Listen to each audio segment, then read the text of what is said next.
So he just fought last week. Canelo Alvarez, man. What do you think about his performance? Do you believe he has 1 foot out, 1 foot in? Do you believe he's still the face of boxing? And what did you like? Did you like his performance, or do you think that he's kind of like declining as a fighter?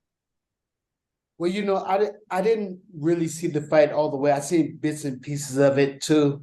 Um, but what I can say is I do like Canelo as a fighter, and I think that he is still the face of boxing.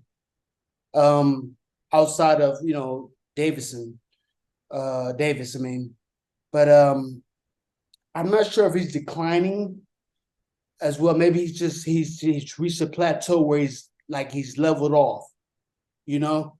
And I think when you start leveling off, people start understanding, your moves and stuff like that. They start watching you more and kind of can get away from different things, and it may look like he's not performing at that peak level that he used to. But if you're out there long enough and people watching you and watching your moves all the time, then they kind of react to it better. You know, I give the simulation of me and Oscar De La Hoya.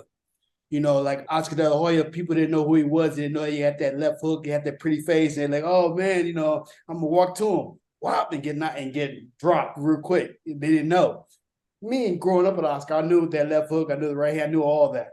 So it was a difference when we fought because I knew exactly all the traps, spar with him and everything. So I think that could be a thing where fighters are starting to learn them. And also, I think that him going up in weight to light heavyweight and fighting Bivol and all these different guys, Canelo's maybe a touch taller than me, fighting these guys that are like 6'1", 6'2", a lot bigger. So that could play that's another thing too. I mean, when you go up in weight, Yeah, you're a lot better than the guy or whatever. It doesn't matter. you're coming into a disadvantage no matter what. Come to a disadvantage, and it might seem that he's not as good as he once was, but it's just it's a caliber of fighter or the quality of the fighter that he's fighting, and how big they are. It's different. Great point. What fight would you like to see for him coming up next? I know that he wants Bivol, and I am that fighter that wants to do rematches right away, right back to back. I was that guy.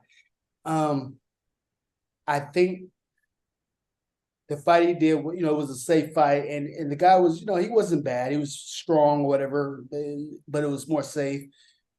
The fight that I really would like to see him fight is David Benavidez. I think that him and David would be a great fight. It'd be yeah, it'd just be a great fight. Bivol, I would definitely want to see him try to get his get back with Bivol and fight that one. I love rematches. Who else is out there? You also got Baju Jack at the cruiserweight division that got a title now, and Yeah. I understand. Yeah, it's just like, but you know how it is. Accolades I mean, if he wants to get a title, another title, or try to get another title, by I mean, division champion. yeah, another be a cruiserweight champion. I mean, you can do that, but do the fans really want to see that, or is it really for him? So, are we talking about for the fans, or are we talking about if it's for him? Then it's like Bivol and Butter Jack. But if it's for the fans, it's going to be David Benavidez, and it's probably a couple of others down there at 168. I mean, I'm sure there's a lot. Even Morel's coming up from the Cuban dude. That's right. He's coming up at 160. I mean, there's some good fights.